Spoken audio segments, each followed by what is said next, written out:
A'udhu billahi minash shaitani rajim. Bismillahir rahmanir rahim. Rabbi shrah li sadri wa yassir li amri wahlul 'uqdatam min lisani yafqahu qawli. Rabbi zidni ilma. Bismillahir rahmanir rahim. Today we are going to start from Surah An-Nisa, that is the women, verse number 116. Bismillahir rahmanir rahim. Inna Allaha la yaghfiru an yushraka bihi wa yaghfiru ma duna zalika liman yasha'u wa man yushrik billahi faqad dalla dalalan ba'ida. Indeed, God does not forgive that partners be associated with Him and forgives all else besides for whomsoever He pleases. The one who associates partners with God has gone far astray. Now, making partners or associating partners with God means doing shirk or polytheism, or believing in more than one God, or idol worship. Of course, idol worship is the most blatant form of polytheism, but there are other forms of polytheism in which we ourselves do not know that we are worshipping this thing or this person, but actually we are. Now, this topic has also been mentioned in Surah An-Nisa, same surah, verse number 48. And here it says, Inna Allaha la yaghfiru an yushraka bihi wa yaghfiru ma duna zalika liman yasha'u wa man yushrik billahi faqad iftara isman azima. Indeed, God does not forgive associating partners with Him and forgives anything else that He wishes. And the one who associates partners with Him has committed a grave calumny. Now, shirk or polytheism, shirk is from sharik, that is making partners. And polytheism, worshipping more than one God or having more than one deities. Idol worship, assigning partners to God, is the most major of the major sins and will not be forgiven at any cost, except if the person repents before seeing the signs of death. Now, just to explain what shirk is a little bit, to go into a little more detail, we can say that to consider anyone or anything to be a deity besides God is shirk. Secondly, to consider anyone to be capable of performing a task permanently on his own and without the help of God, even if he does not consider him to be a deity, even then it is polytheism. And of course, to include somebody in one's worship, of course, is clear polytheism. إِن يَدْعُونَ مِن دُونِهِ إِلَّا إِنَاثًا وَإِن يَدْعُونَ إِلَّا شَيْطَانًا مَرِيدًا.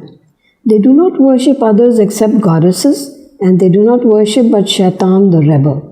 The word inasan is used here for goddesses. It actually means the females. And here in this particular verse, it means the female goddesses. Because the Makkans or the Mushrikeen, pagans of the time, they used to worship goddesses.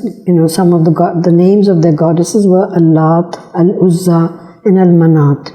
These were some of the pagan female deities of the Makkans of that time. لَعَنَهُ اللَّهُ قَالَ لَأَتَّخِذَنَّ مِنْ عِبَادِكَ نَصِيبًا مَفْرُوضًا.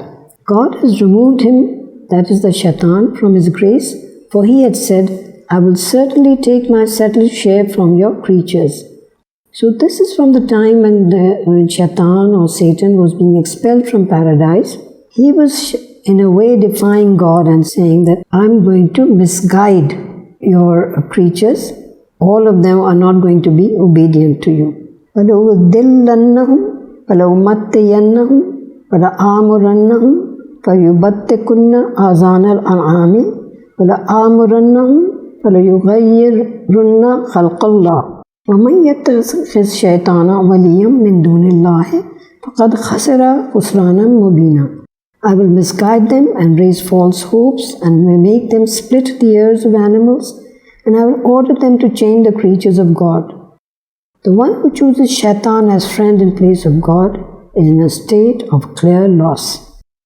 He will misguide the creatures of God and raise false hopes in them, means that he is going to tempt them to do the wrong things, all the sins that one is not supposed to do, by saying there is not going to be any afterlife, there is no hereafter, and there is no hell and there is no heaven so you can just enjoy this life as much as you want to. And I will make them split the ears of animals. This was one of the customs of the pagan Arabs that they used to, and one of their rituals, and they attributed it to God. They would split the ears of those female, for example, they would split the ears of those female animals who had given birth to a certain number of male offspring, and so on and so forth. They had all kinds of different rules. And then they would let these animals roam around and sort of making them, kind of sacred and not putting them to any kind of use. And they would say that this is the command of God. And I will order them to chain the creatures of God. Now, according to some commentators, changing the creatures of God or the form of the creatures of God are things like the shaving off the beards by the men, and maybe women cutting their hair so that they resemble men. Or it can mean to use something for a different purpose from which it was created, like the sun, the moon, the rivers, so all these were created to serve human beings. But when you start worshiping them, that you have changed the form or changed the purpose. So the one who also, some commentators say that changing the complexion of Islam means that this is a faith which is based on nature, and when you start introducing new concepts into the religion, that is also changing the complexion of the faith. The one who chooses shaitan as friend in place of God is in a state of clear loss. يَعِدُهُمْ وَيُمَنِّيهِمْ وَمَا يَعِدُهُمُ الشَّيْطَانُ إِلَّا غُرُورًا. He, that is shaitan, makes false promises and raises false hopes. The promises of shaitan are nothing but a deception. So all the false hopes that he raises in people, or he takes away all the good things that people believe in, that, some people might start believing in heaven and hell and all the good deeds that one has to do. And then he says, there's no point in doing all this. There's going to be no heaven and no hell. So people start, and it's so much more attractive, and people are so attracted to this fact sometimes that they're not responsible for anything. They can just do whatever they want to do, and there is neither anything good nor bad. So this is how shaitan tempts people. Ulaika ma'wahum jahannam wa la yajiduna anha mahisa. They are the ones whose final abode is hell, and they will not find a route for escape. Who are these people?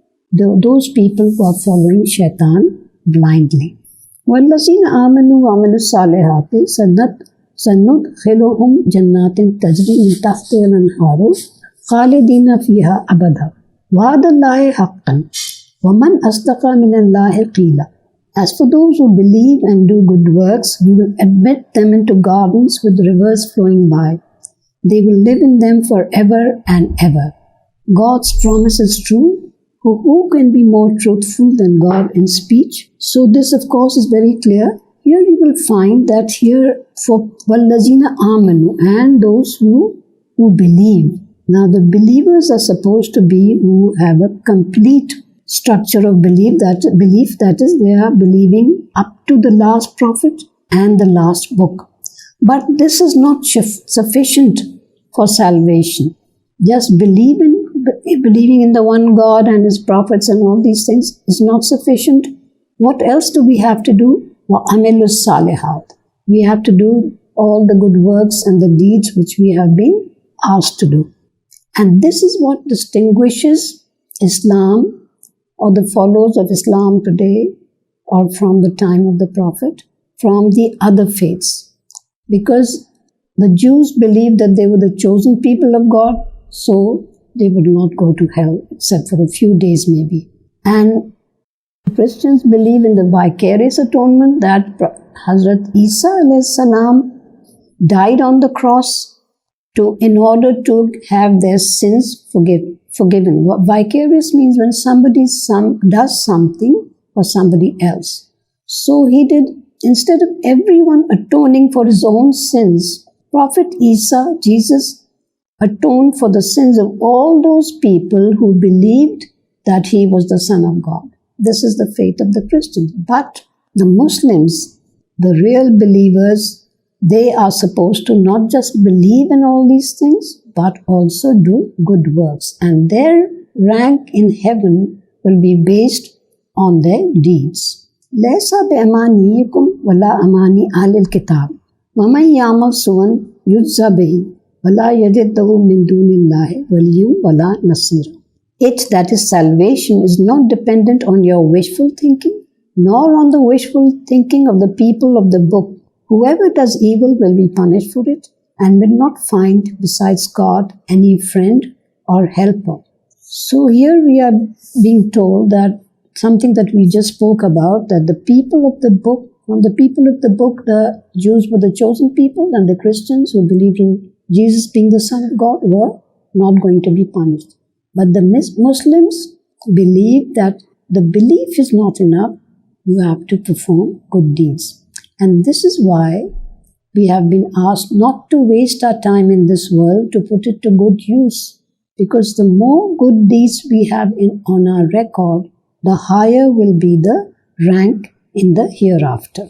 وَمَنْ يَعْمَلْ مِنَ الصَّالِحَاتِ مِنْ ذَكَرٍ أَوْ أُنْثَىٰ وَهُوَ مُؤْمِنٌ فَأُولَٰئِكَ يَدْخُلُونَ الْجَنَّةَ وَلَا يُظْلَمُونَ نَقِيرًا. And whoever does good deeds, whether man or woman, and is a believer, will enter paradise and will not be harmed one bit. Now here we find that, you see, the Quran is mostly addressed in the masculine gender, but that is supposed to be a common form, common gender, a common form of address, which was done in most languages.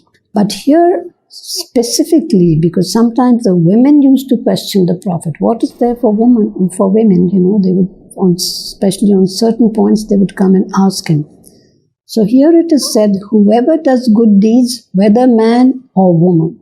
So here some of you are concerned about the gender, equilibrium or equivalence. So here is a point here that it is not that some people do actually believe that it is the men who will go to heaven, and if they please, they can keep their families and also their wives with them in heaven. Of course, this is true, that people who go to heaven will be able to keep their families with them in case the families also have committed good deeds.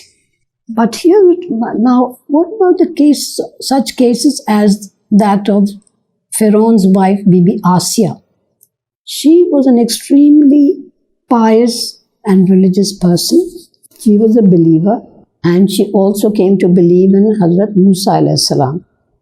And her husband was the opposite. He was a mushrik, not just worshipping other idols, but he himself became a deity, and he said, worship me, I'm your God.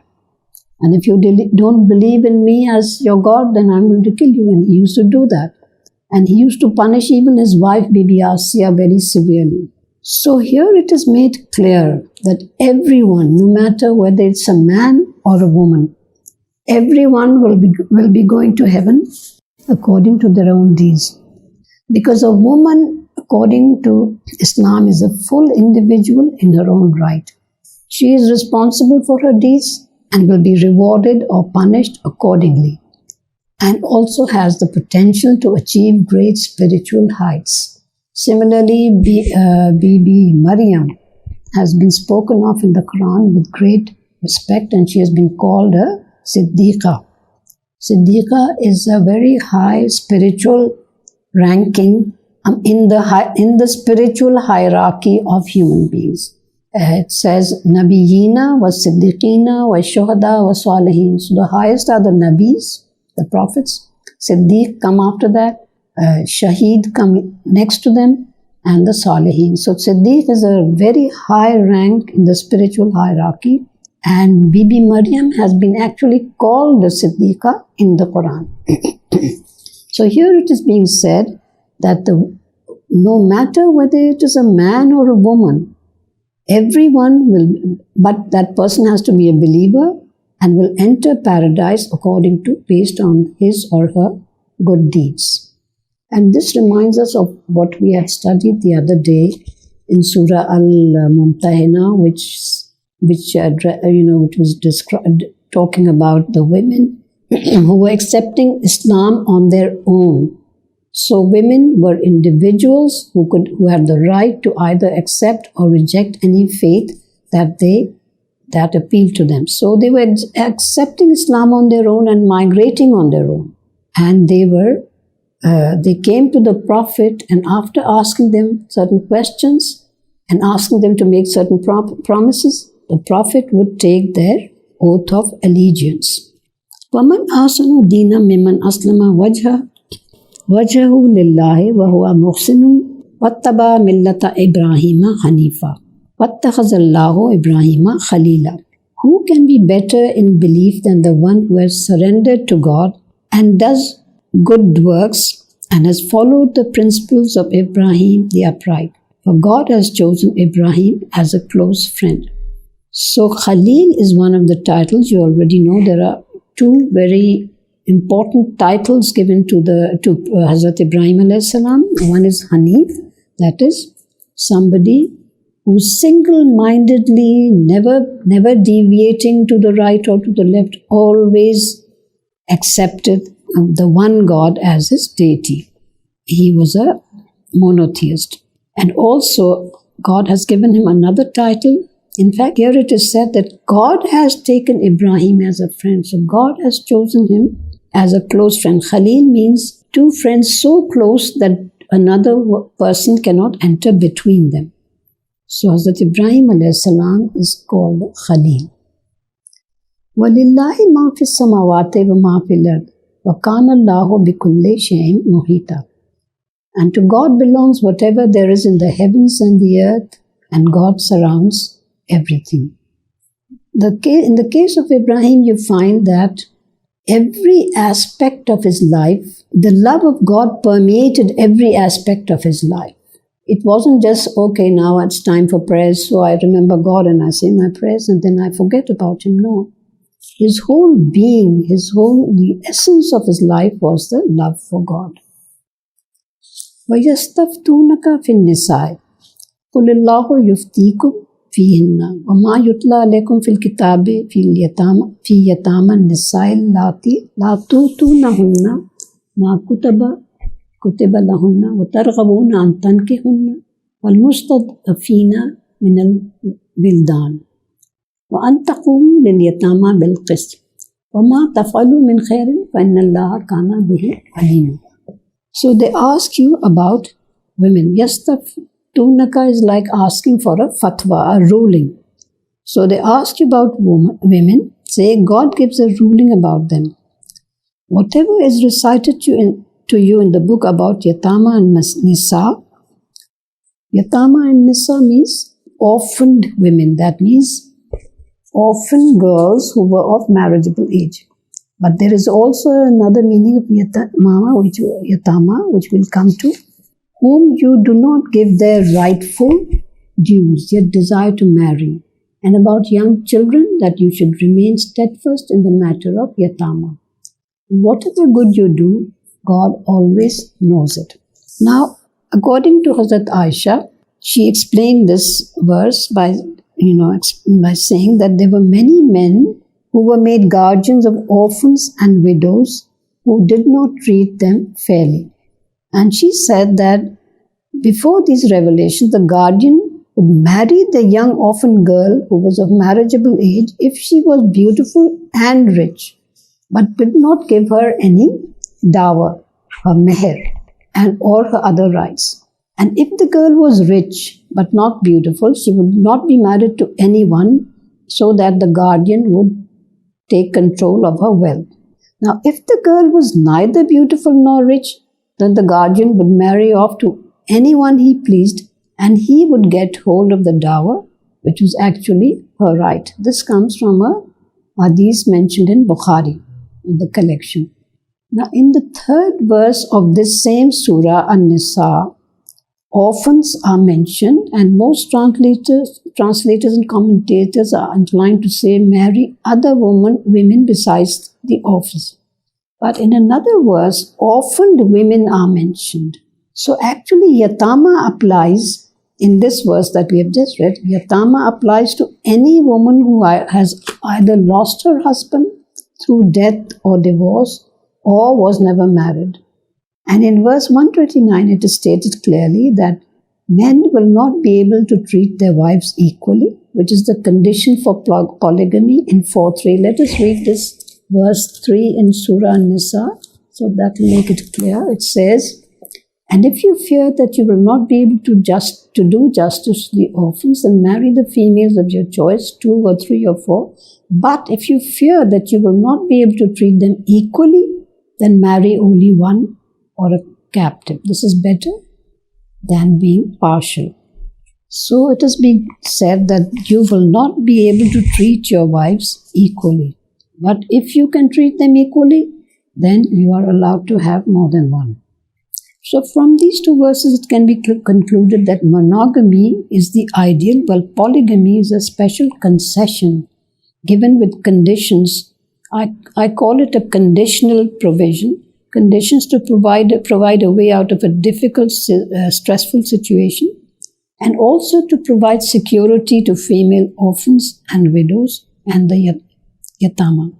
And we can also here mention that all the Prophet's wives except for Hazrat Bibi Aisha, they were all yatama. That means they were either divorced or they were widows. Most of them were actually widows.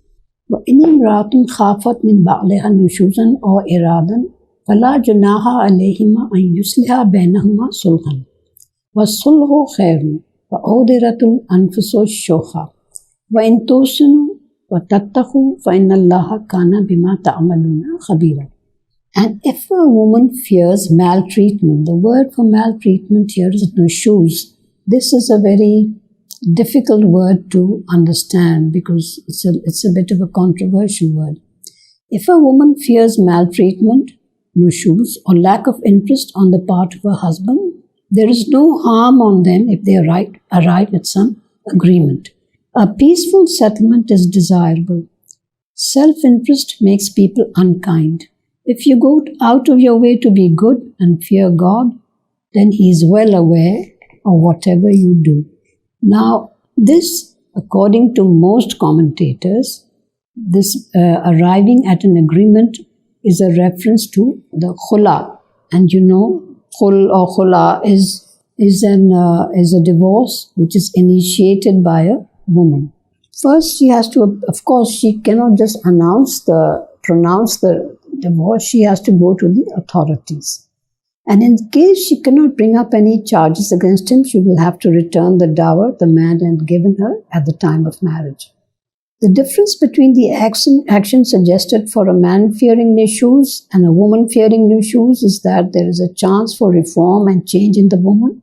Therefore, certain steps for her correction are suggested. The woman is allowed to seek a separation or divorce if she finds it impossible to live with him. It is also been explained as the case of a woman whose husband wants to divorce her and take a second wife, but she does not want to be divorced and therefore compromises and gives up her right of her husband's time and or wealth, which he was supposed to divide equally between his wives. So here this agreement has a long explanation. A peaceful settlement is desirable. So instead of quarreling and trying to harm each other, one should come to a peaceful settlement. And self-interest can make people unkind. But if you go out of your way to be good and fear God, then He is well aware of whatever you do. In tuhsinu, that is from ihsan, and ihsan means to do more, go out of your way to do more than what is your duty. وَلَنْ تَسْطَعِيُوا أَنْ تَعْدِلُوا بَيْنَ النِّسَاءِ وَلَوْ حَرَصْتُمْ فَلَا تَمِيلُوا كُلَّ الْمَيْلِ فَتَذَرُوهَا كَالْمُعَلَّقَةِ وَإِنْ تُصْلِحُوا وَتَتَّقُوا فَإِنَّ اللَّهَ كَانَ غَفُورًا رَحِيمًا. You do not possess the power to treat your wives equally, even if you try. So do not become totally absorbed in one, leaving the other suspended. So if you reform and fear God, then God is the much forgiving, the ever merciful. But here it has been explained that men do not possess the power to control their emotions or their sentiments, but they can create equity or equality between the wives by making the outward things equal, such as the division of time and allowance and other such things. وَإِن يَتَفَرَّقَا يُغْنِ اللَّهُ كُلًّا مِنْ سَعَتِهِ وَكَانَ اللَّهُ وَاسِعًا حَكِيمًا. And if they, that is, the spouses break up, God will enrich them both from His vastness, for God is the vast, the wise. So what is the meaning of this, that He will enrich them both? It means that, first of all, there is a hadith, very well-known hadith of the Prophet, in which he's sallallahu alaihi wasallam, in which he's reported to have said, of all the lawful things, that which is most disliked by God is divorce. This is a hadith found in the collection of Abu Dawud. So after making every effort to save the marriage, which is a legal contract and not a holy sacrament, in Islam, a marriage is a contract between two people or two parties. While in many religions, it is a sacrament, is something, it's a holy sacrament. But that means you cannot touch it. In many religions, even though they might be doing it today, but in the original religion, there is no provision for a divorce. So since it is a contract, and there are so many points which you can agree or disagree with in the contract, sanction is given for divorce as a last resort. There is consolation for both, God, because God is the ultimate provider, and He will provide either new spouses for them after a divorce or a means. This might be a reference to the means of sustenance, especially the woman.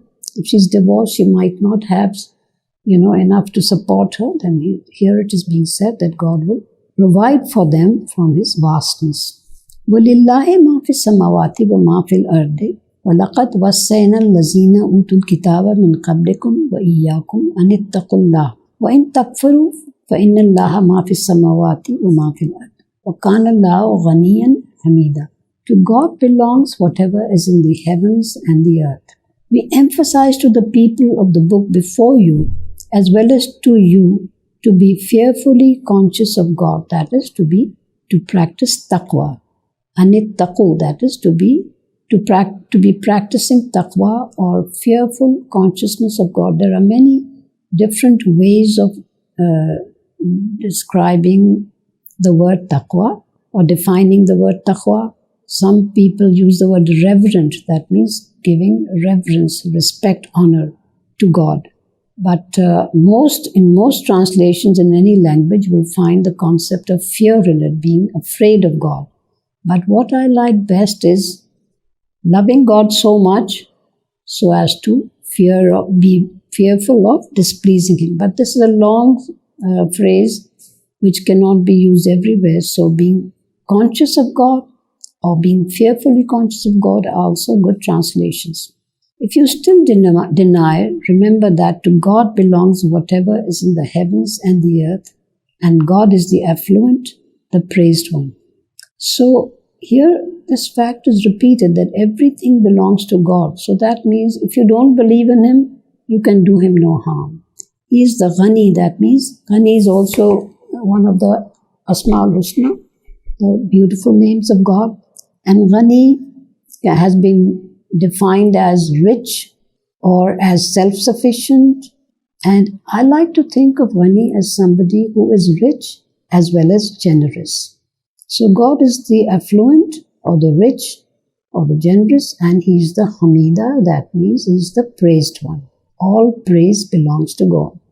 وَلِلَّهِ مَا فِي السَّمَاوَاتِ وَمَا فِي الْأَرْضِ وَكَفَى بِاللَّهِ وَكِيلًا. To God belongs whatever is in the heavens and the earth, and God is sufficient as trustee. So we have come across this phrase or this expression 3 times here, that everything belongs to God. So if you are defying God, you are not harming Him, you are harming yourself. إِن يَشَاءْ يُذْهِبْكُمْ أَيُّهَا النَّاسُ وَيَأْتِ بِآخِرِينَ وَكَانَ اللَّهُ عَلَى ذَلِكَ قَدِيرًا. If He please, He can remove you and bring another people in your place. For God is fully capable of this. He can remove you has been explained as, most commentators say that it means that God can bring another creation in the place of human beings. But some have said that or at least I like to believe this, that it means that the believers are being warned that they can be removed from the leadership of the world in spiritual matters. Whenever a new prophet is appointed in a nation, and that nation is following the prophet, that nation becomes the imam of all creation, the leader of all creation. So this is also a warning to the Muslims, to those who are following the Prophet ﷺ, that if they do not follow the religion fully, or if they deviate, then he can remove them from the leadership of the world. Man kana yuridu sawab ad-dunya fa indallahi sawab ad-dunya wal akhirah wa kana Allahu samiyyan basira. Those who desire the reward of this world, that is, this world alone, should know that God has the reward of this world as well as the hereafter. The word sawab, Arabic word sawab, means, it can mean reward or blessing. So here it is said that people who just want the reward of this world should know that God also has another bigger reward, and that is the reward of the hereafter, which will last forever and ever. So if one works for the reward of this world, for the sawab ad-dunya, then that is what he will get. But if a person works for the reward of the hereafter, then that is what he will deserve. That is why we have this very beautiful little prayer in the Quran which God has taught us to pray, Rabbana atina fid dunya hasanatam wa fil akhirati hasanatam wa qina azaban nar. That means, O our Lord, give us the best in this world and the best in the hereafter, and save us from the punishment of the fire. So this prayer encompasses everything that can happen to a person, or that anything that a person tries for himself. So we should ask for this world as well as the next. Ya ayyuhallazina amanu kunu qawwamina bil qisti shuhada lillahi walau ala anfusikum awil walidaini wal aqrabin in yakun ghaniyan aw faqiran fallahu awla bihima fala tattabi'u hawa an ta'dilu wa in talwu aw tu'ridu fa inna Allaha kana bima ta'maluna khabira. O you who believe, be steadfast in establishing justice and be witnesses for the sake of God. When we have to give a testimony, either in court or somewhere privately, then we have to be very strong in what we have to be very steadfast and know that we have to tell the truth. We have to establish justice. It is also said that after believing in God and after accepting Islam, the first thing that one has to do, the most important thing one has to do, is to establish justice. Now here it is said, it's something very difficult for a normal average human being to practice, that even if you have to testify against yourself or against your parents or close relatives. So this is what happens. If we are caught, then we want to get out of it and we give a false testimony. We say, no, we didn't do this. Also, if we have to testify against our parents and close relatives, then this is also something very difficult, and we try to get out of it by telling some lies. And this is why here God says you have to give testimony for God, because God knows what the truth is. So you have to witness accordingly. You have to witness for His sake, that is, truthfully. Some commentators think that here there is a reference to Tuma bin Ubayrik and his clan. You remember, he was the man who stole some goods and then he blamed it on another person who was a non-believer, who was a Jew, and Tuma was supposed to be a believer. And his whole clan, came fighting for, arguing for him. So the testimony should not be influenced by any ulterior motive, like saving your relative or friend or your clansman. and there should be no self-interest in it, then the regard for parents and relatives now becomes secondary, even though it is very important otherwise, but here it becomes, when witnessing, it becomes secondary. And also the wealth or poverty of the accused should not be a consideration. You might start having sympathy for the poor man, or you might start saying this rich man will be useful for me later, but all these things should not be in the forefront.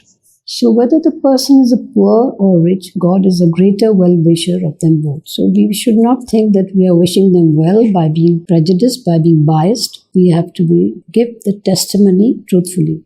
So do not follow your desires when judging, and do not be misleading and evasive, since God is well aware of all that you do. So when we declare ourselves to be Muslims, we should also prove it by our deeds, by following all the instructions that have been given to us. And also here it is said that no one can be a greater well-wisher of anyone than God. God is the greatest well-wisher of His creations. Ya ayyuhallazina aminu billahi wa rasulihi wal kitabil lazi nazzala ala rasulihi wal kitabil lazi anzala min qabl. وَمَنْ يَكْفُرْ بِاللَّهِ وَمَلَائِكَتِهِ وَكُتُبِهِ وَرُسُلِهِ وَالْيَوْمِ الْآخِرِ فَقَدْ ضَلَّ ضَلَالًا بَعِيدًا. O you who believe in God and His messenger and the book which is revealed to His messenger and the book revealed before that. The one who denied God and His angels and books and His messengers and the last day has strayed far away. So these are some of the basic fundamentals in which we have to believe. First, of course, is to believe in God. If we are accepting Islam, that we have to believe in God, then we have to believe in His messenger, of course, meaning His last messenger, Prophet Muhammad sallallahu alaihi wasallam, and His book, the book revealed to Him, that is the Quran, which is revealed to Him, and the book revealed before that, that is the Bible, the Torah and the Injil. And the one who denied God and His angels and books and His messengers and last day has strayed far away. That means we have to believe in all these things, and one who does not believe even in one of these things has moved away from Islam.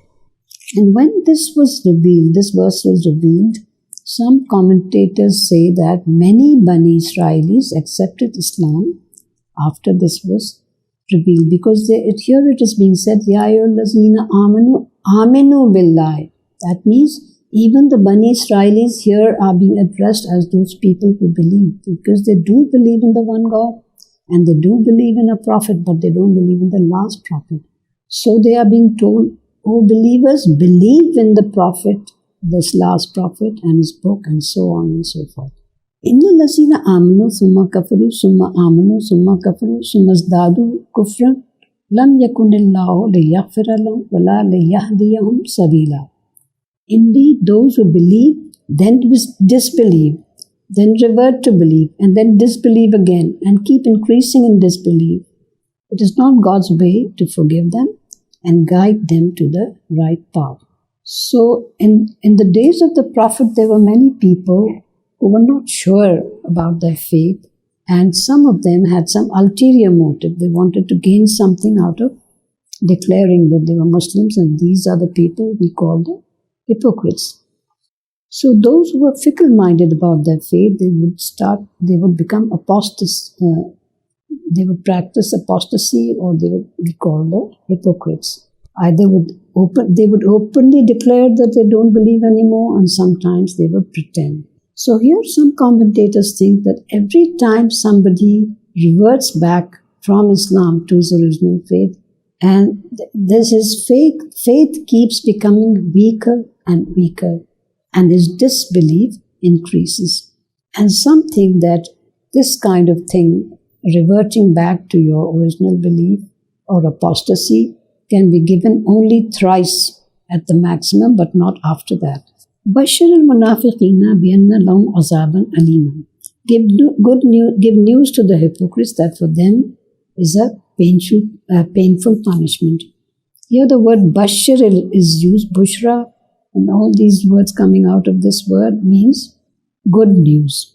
But here it is being used for the munafiqeen, for whom there is going to be a painful punishment.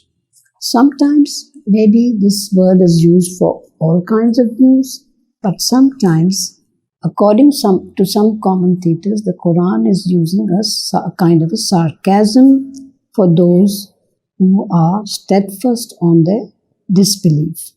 الذين يتخذون الكافرين أولياء من دون المؤمنين يبتغون عندهم العزة فإن العزة لله جميعا.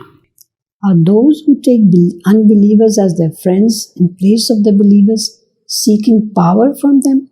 Complete power belongs to God alone. Now, awliya here can mean protecting friends, and sometimes it can also mean allies. And the unbelievers were trying to not to break away from the unbelievers, so they would keep some kind of a link with them. And secretly they would tell them, we are with you. And then they would come to the gatherings of the believers and say, we have become Muslim. So here it is this question that is being asked, is that the hypocrites were seeking help from the idolaters or from the Jews so that they would be able to maintain, they would have something in preserve, so that if there was some advantage in going towards the believers, they would try to get that advantage. And if there was some advantage in going to the unbelievers, they would try to get hold of that. وَقَدْ نَزَلَ عَلَيْكُمْ فِي الْكِتَابِ أَنْ إِذَا سَمِعْتُمْ آيَاتِ اللَّهِ يَكْفُرُ بِهَا وَيُسْتَهْزَأُ بِهَا فَلَا تَقْعُدُوا مَعَهُمْ حَتَّى يَخُوضُوا فِي الْحَدِيثِ غَيْرِهِ إِنَّكُمْ إِذًا مِثْلُهُمْ إِنَّ اللَّهَ جَامِعُ الْمُنَافِقِينَ وَالْكَافِرِينَ فِي جَهَنَّمَ جَمِيعًا. And indeed it has been revealed to you in the book, that is the Quran, that when you hear God's signs being denied and ridiculed, do not sit with them until they become engaged in something else. Otherwise you'll be like them, for God will gather all the hypocrites and the unbelievers in hell.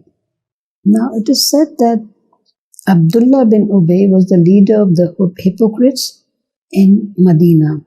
He sought help from pagan Makkans, and that is why he is mentioned here. This is mentioned here that they were seeking help from them. And also they would often sit and talk against Islam and the signs of God. The signs of God include the prophets, their miracles, their books, and all the other things in nature that you see, which if you have the right kind of thinking, which make you realize that these things have not been created by accident, they have been created by God, and your faith in the one God becomes stronger. So if people sit and ridicule the Quran and ridicule the signs of God and ridicule the Prophet, then the believers are being asked not to sit with them until they become engaged in something else. That means this is the first reaction that one should have for the unbelieving blasphemers, is that you have to move away from them. Because even if you don't say anything, if you just keep listening, then there is this expression, silence is consent. That means you are, in a way, agreeing with them. Secondly, the company one keeps, it influences one's thinking, and also, the thinking about the hereafter as well as all the things in this world. This is also to be found, this topic is to be found in Surah An-Nisa, verse number 68. We can't go to that now. الَّذِينَ يَتَرَبَّصُونَ بِكُمْ وَإِنْ كَانَ لَكُمْ فَتْحٌ مِّنَ اللَّهِ قَالُوا أَلَمْ نَكُنْ مَعَكُمْ وَإِنْ كَانَ لِلْكَافِرِينَ نَصِيبٌ قَالُوا أَلَمْ نَسْتَحْوِذْ عَلَيْكُمْ وَنَمْنَعْكُمْ مِنَ الْمُؤْمِنِينَ فَاللَّهُ يَحْكُمُ بَيْنَكُمْ يَوْمَ الْقِيَامَةِ وَلَنْ يَجْعَلَ لَهُ لِلْكَافِرِينَ عَلَى الْمُؤْمِنِينَ سَبِيلًا. There are those who are waiting to see what happens to you. When you are given victory by God, they say, were we not with you? And if there is some share of success for the unbelievers, they say to them, did we not watch over you and protect you from the believers? God will judge between you on the day of resurrection, and God will not make for the unbelievers a way over the believers. Now, this is, of course, about the hypocrites who would say to the believers, if the believers were victorious, then they would come to them and say and ask for a share from the spoils of war and whatever gain they were supposed to get.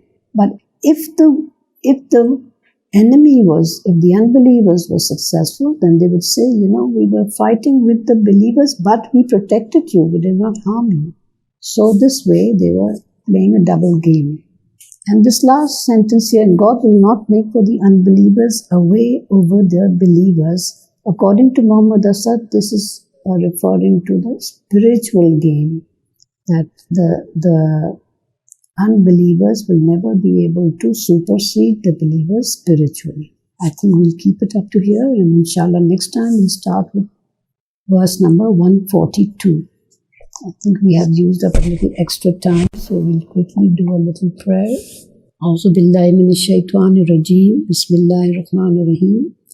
Rabbana atina fid dunya hasanatan wa fil akhirati hasanatan wa qina azaban nar wa adkhilna al jannata ma'al abrar ya azizu ya ghaffar ya rabbil alamin bi rahmatika ya arhamar rahimin.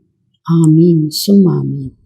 Thank you everyone for joining us today, and inshallah we'll see you again next Wednesday. Allah Hafiz. Thank you everyone.